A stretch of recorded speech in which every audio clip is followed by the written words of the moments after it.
Good day. I'm Terry Difazio, and you're watching Dial It Up.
Today, we have Beth Barnes on our show. Let me make sure I get this absolutely correct. Beth lives in Newport, is the mother of 2 adult daughters, and is community outreach specialist at North Country Hospital. She's a keen outdoor enthusiast, and in her job, she advocates for childhood injury prevention and anything that will help the community be healthier and safer for all ages. And welcome, Beth. Good to have you on the show. Thank you, Terry. It's great to be on Dial It Up. So tell me, what are some of the programs that you're in charge of? Well, actually, I work with a team at the hospital, and we all share the same goal of hopefully creating a healthier community here in Newport, but also the community at large, the entire NEK. That's Orleans and Northern Essex counties. I actually just finished a campaign, which is a pedestrian safety campaign, which I was very proud of. I had a lot of buy-in from the community, and I was able to touch absolutely every school in the 3 supervisory unions and give them some information about pedestrian safety for their children. And it was thanks to a grant from Safe Kids Worldwide and Federal Express that allowed me to do this work. So one thing you might notice when you're around town, you might see signs, yard signs or political signs that say look left, right, left. And those are thanks to the hospital and thanks to the grant that I was able to get one of those to every school from high schools down to elementary schools. Well, you know, you just made me think of something very, very important. First of all, how many people are on your work with you on these committees? Well, I'd like to think that the entire hospital is behind me. I actually work with a team of 3 at the hospital, but depending on what I'm doing as far as a campaign goes, and I'm actually planning another major campaign to launch in the spring, I bring in a lot of people, community members, organizations, and not necessarily just from the NEK. I reach out to whoever can help me while I'm trying to help my community. What Beth just said really touches on a couple of things. Number one, since I've been here, which is 2007, we run a segment called Perils for Pedestrians. It's something that Eric Benson was running, and I guess they film all over the place, but the main one is in Toronto. And I can imagine in Toronto, you have to watch what you're doing. You know, I've been to Toronto a couple times, and that's a pretty big city. The other thing that I thought was important was about 7 or 8 months ago, I was in a crosswalk and almost got hit by a car because obviously somebody wasn't paying attention to the sign, whatever signs were there. And it was funny, after I reported that to the police, there were barrels and signs up all over the place because of that. So tell me more. What do you say these signs say? The signs actually remind people who are crossing the crosswalks to look left, right, left. And you may remember, Terry, when we were kids, that we were taught to look both ways. But the thinking has changed and the science has changed. So what we're teaching young kids now and reprogramming adults to know is that you're supposed to look left and then right and then left again. So those are the signs that you'll see around town. And just picking up on your comment about almost getting hit in a crosswalk, I hear that story a lot. In fact, it happens to me on occasion too. And even when I'm a driver, I can see why it's quite difficult to see pedestrians sometimes, especially on on our main street. I really applaud the teams that put up the orange cones and put up the warning signs for cars to slow down. But there's a lot more that we can do collectively as a community. And the one thing about my campaigns is that They're designed not to be just a campaign that lasts for X number of weeks. What I'd like to do is carry them through the year, because pedestrian safety is really an ongoing campaign. So I'll just say this: watch this space, because I think you'll see more about pedestrian safety in the coming months. I think that's a very important thing, and I applaud you for this, because it just seems that I remember when it wasn't a law, you didn't have to stop for pedestrians, and I would say that I understand sometimes you can't see pedestrians, but I was right in the middle, and everybody else had stopped, and this one guy didn't. So that was a scary experience. So I mean, pedestrian safety is extremely important. How long have you been doing this, and how did you get started with it? Well, I've been working at North Country Hospital since January 2015. I recognized as healthcare is changing, it's moving more toward prevention as opposed to intervention. Which is probably a good idea. It's a great idea, because we know that the way to stay out of the hospital and out of the emergency room is to lead a preventive lifestyle, a healthy lifestyle. And I actually was on the same page as the hospital when they were looking for someone to do this.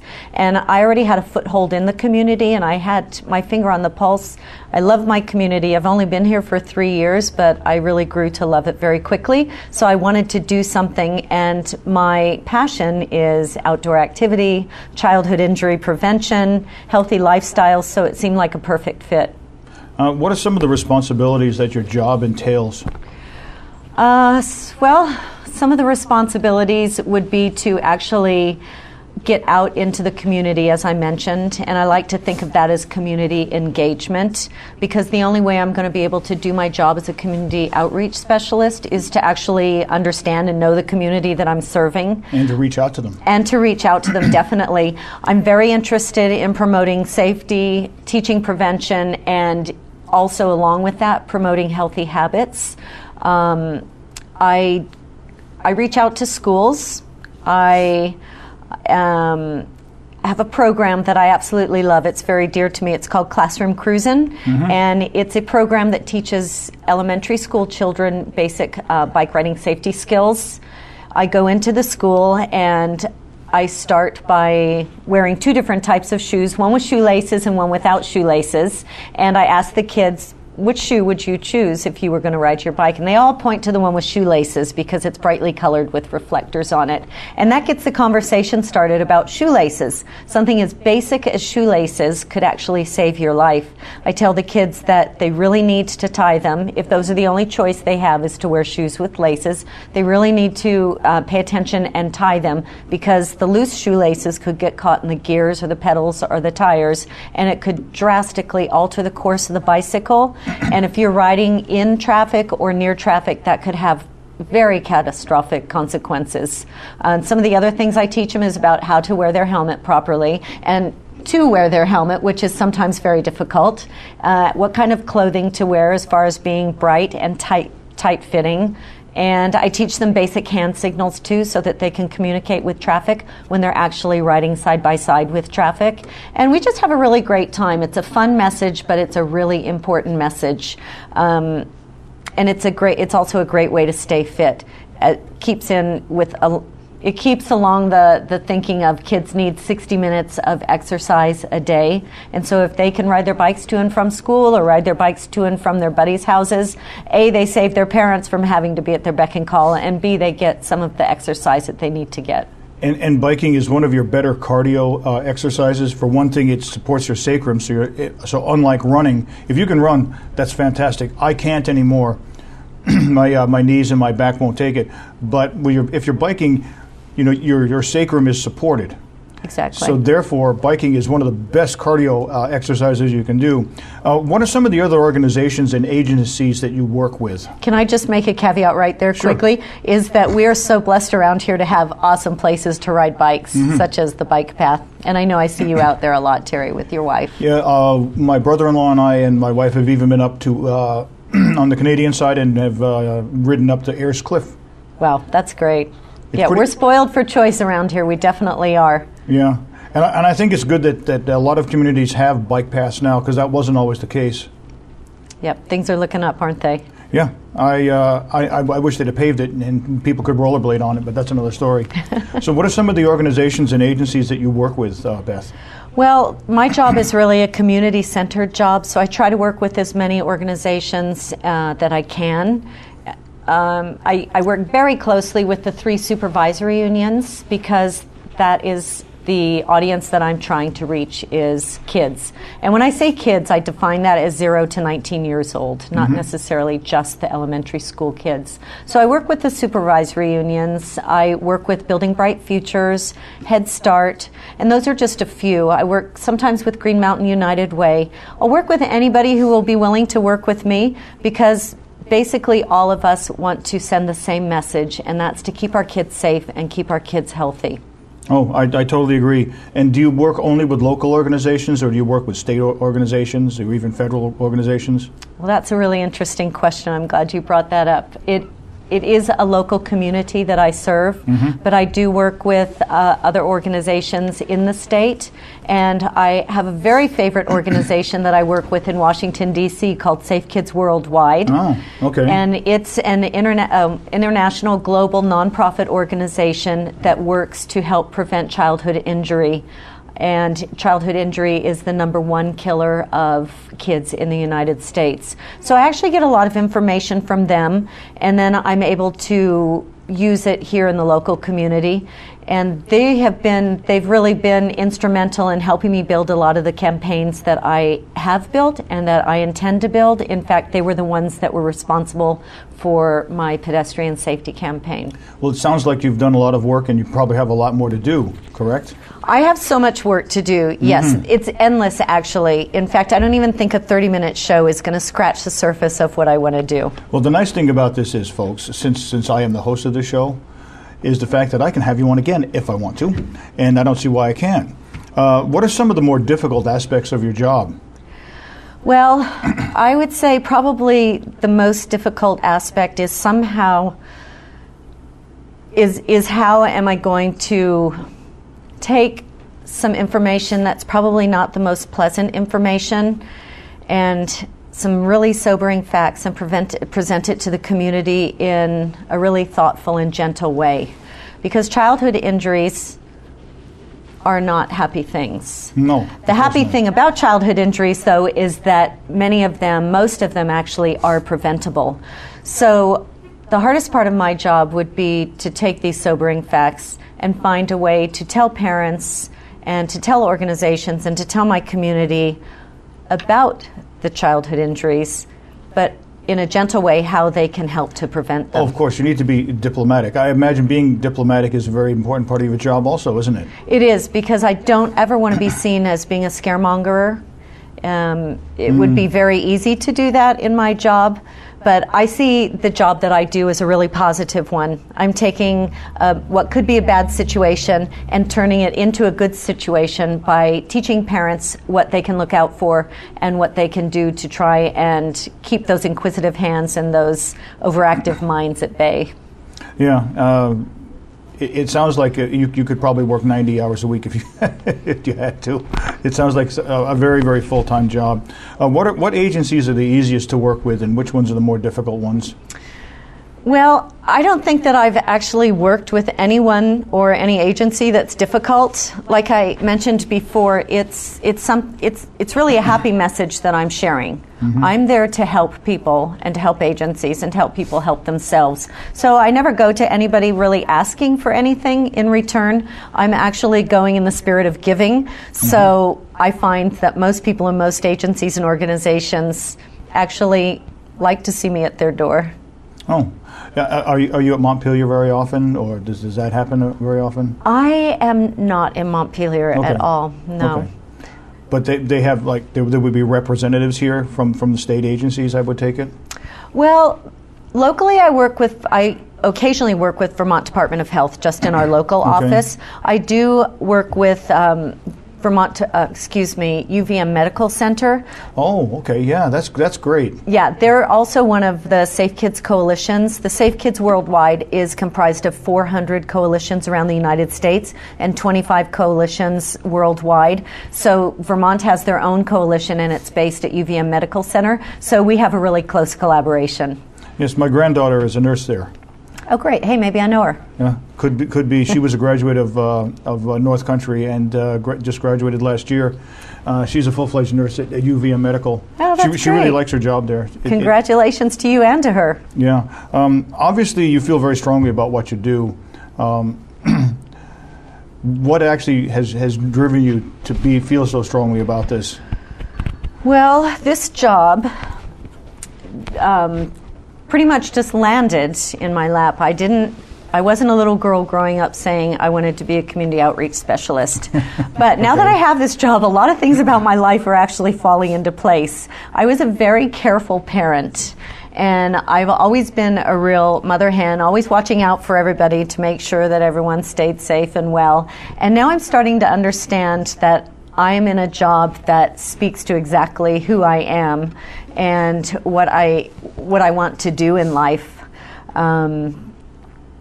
It's been a great network, and it's been a great learning experience to be a community outreach specialist. And have you had any pushback from the community? I have not had any pushback from the community whatsoever. Again, people are very willing to work with me. Well, that's encouraging. I'm actually glad you said that, because it just seems like when certain people try to push progress with something that's very, very important, regardless of what it may be, and this is extremely important, there's always seems to be a core group of people that push back on it, and they with the excuse that, well, we've never done it that way, or it's never been done, or whatever. But I'm very happy to see that you haven't had any pushback. No, I haven't. In fact, one of the great success stories of the job has been the Share the Road stencils that maybe you've seen around town. I have seen those, yes. And in Derby, and that's a perfect example of working in collaboration. It was actually an idea of mine, because when I moved here I had a difficult time navigating the roads to get where I wanted to go with my bicycle.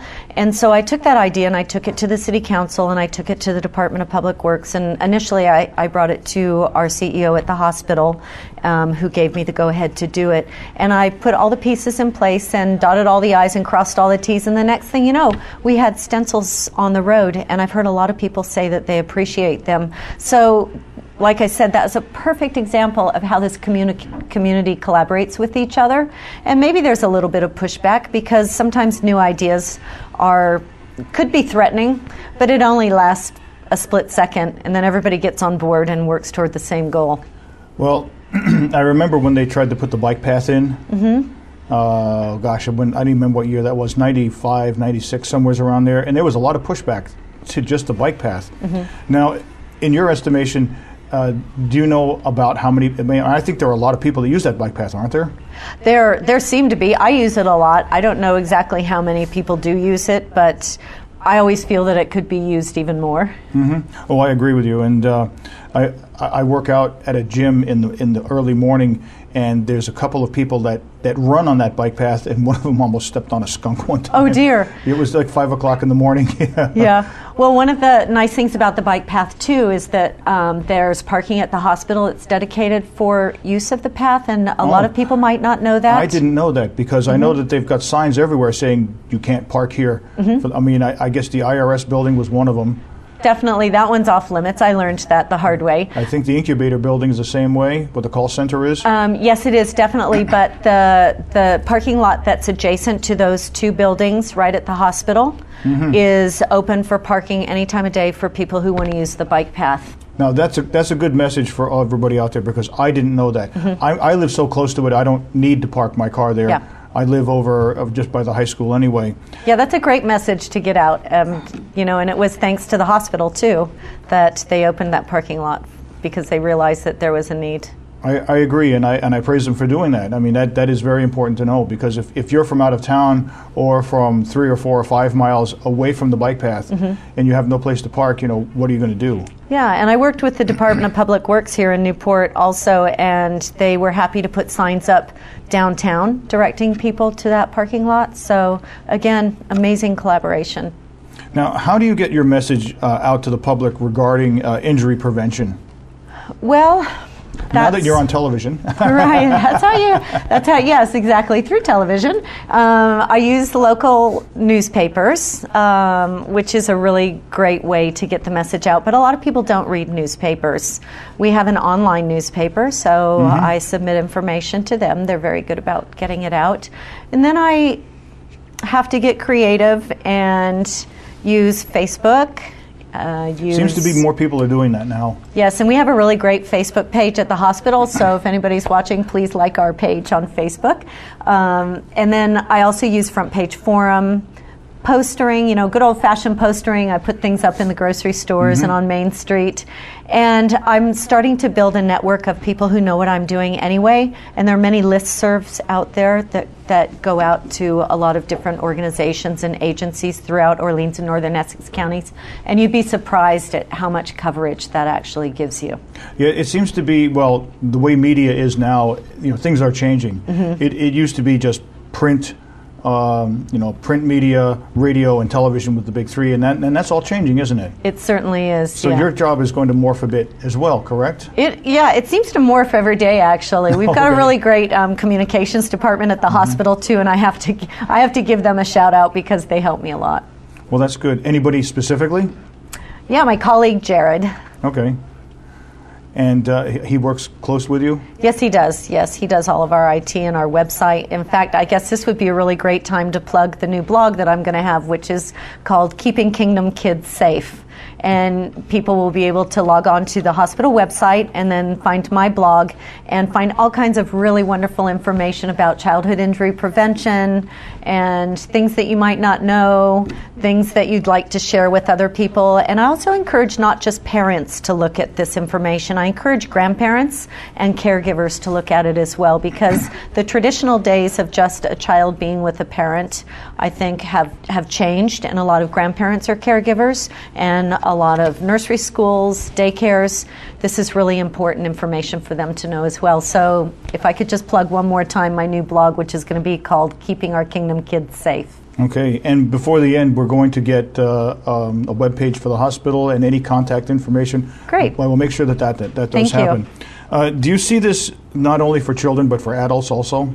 Well, that's a really interesting question, and I'm glad you asked it, because the job I wasn't hired to do the job of childhood injury prevention. It's just how the job seemed to evolve. And so I thought it was a really good direction, in fact, a great direction to go. There's a lot of need for that in the community.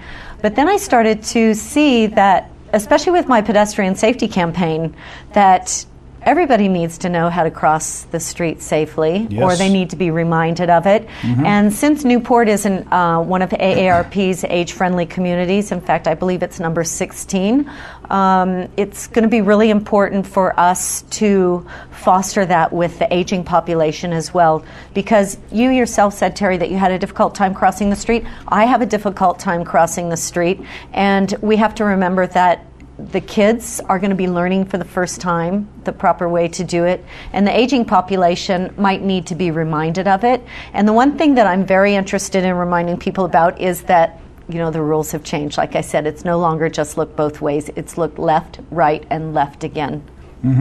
Yeah, because after you look both ways, you don't know what might be coming the other way. Coming from the left, exactly. Yeah, and that's exactly. The lane closest to you as a pedestrian. And if you could just indulge me for a moment, I just wanted to say that another interesting cross-generational campaign is the fact that, let me make sure I get this right.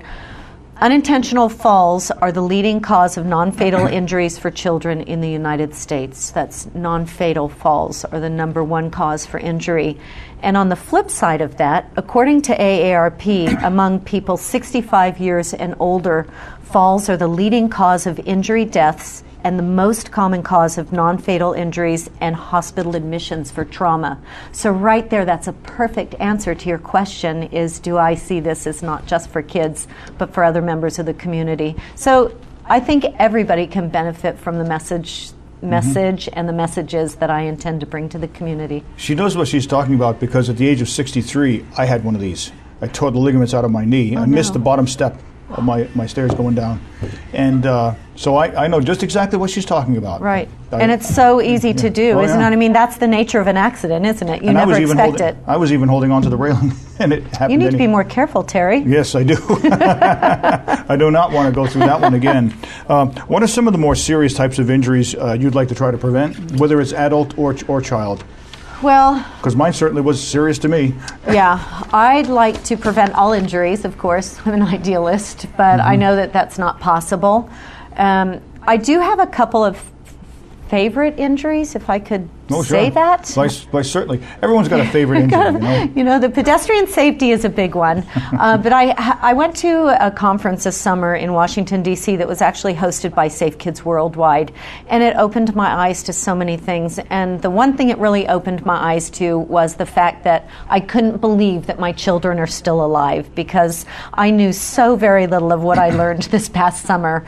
And I figure if I didn't know it as being an older woman, maybe there are younger women who are just starting to have kids that don't know it as well. So the one thing that I'm especially interested in is something called TV and furniture tip-overs. Have you ever heard of those? Oh, yeah. As a matter of fact, I've been to people's houses in the past. I have to admit, people are better about that now.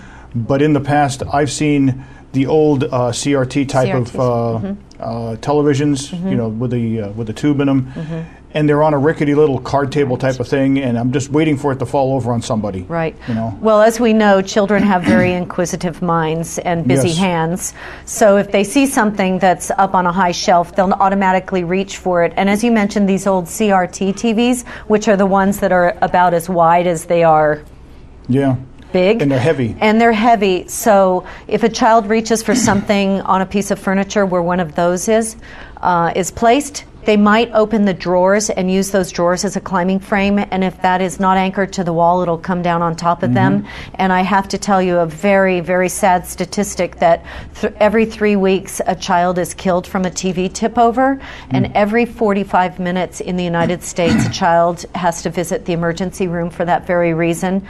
It's very easy to anchor your TVs, and even the new TVs, although they're flat screens, they're very unstable, and they can cause injury and death to children too. You can actually buy TV straps to anchor to your wall, and a lot of people will tell me, well, I don't want to destroy my wall, or I'm a renter. And my response to them is that it's a lot easier to fix a hole in a wall as it is to fix a hole in your heart. I've heard some really awful stories about that. So that's something that I'd really like to get out to the public, is that you should anchor your heavy furniture to the wall with furniture straps, and you can also buy the TV straps to anchor your TV. And if you have an old-fashioned TV and you can't afford a strap, or you don't know where to get them, as long as you place that big old CRT TV no higher than your knee on a short piece of furniture, it should be okay. Yeah. To me, that would be common sense, but unfortunately, too many people are putting them up on things that aren't stable. Right. But most of your TV furniture now, you know, is sizable. It'd be like a desk like this. I know in my house, I have mine bolted right to a.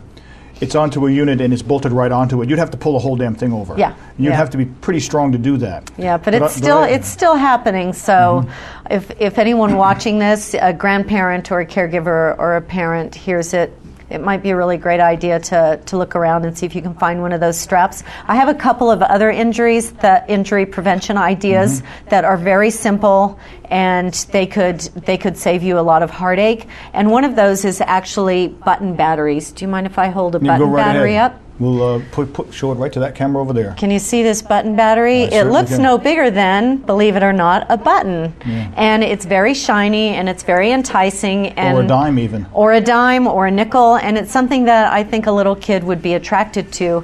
And you can find button batteries in things like this, which is my garage door opener, or a key fob, or a hearing aid. And you can even find them in greeting cards like this that sing, or children have books that sing to them, and it doesn't take much for the kids to dislodge the button battery from whatever it's in, or I'm sure you've dropped your key fob or your garage door opener and everything just falls out of it. So if a child swallows a button battery, it can start to burn a hole in the esophagus within 2 hours. So it's wristwatches too. Wristwatches, exactly. Yeah. You'd be surprised of all the things you see around your house that actually contain button batteries. Absolutely. So we need to keep those out of kids' mouths because a hole in the esophagus is a really, really serious condition. And also maybe at the end of the show we can put up the phone number for the Poison Control Center. Matter of fact, we have to wrap it up, so we will do that right now. Great. Can you give us that number? Yes, it's 1-800-222-1222. And that's Poison Control? Poison Control, yes. Okay, and are there any websites you want to tell us about that you think are relevant here? Definitely the hospital website, which is nchsi.org. nchsi.org. Mm-hmm. And that's where you can find my blog, which is Keeping Kingdom Kids Safe. Okay. And the hospital is always a great resource for anything that anyone in the community might want to know. I'm always available. You could take my phone number, which is 334-3210, extension 351. Do you have an email that you carry? I do have an email, and I love to receive emails. It's bbarnes@nchsi.org. Okay. No, it's good to get all this contact information because I would imagine you probably do get a lot of emails already. I do. And you'll probably get even more now. I'd like to get a lot of emails from a lot of people that have questions, comments, maybe want to help me. After all, I think we're all on the same page. We want a healthier, happier, and safer community. I agree. Beth, it's been a pleasure having you on the show. I think we'll probably have to do this again sometime. We'll do an update. And till the next time, this is Terry Difazio, and this is Dial It Up. We hope you enjoyed our show. I certainly did. You guys have a good day. See you on the flip side.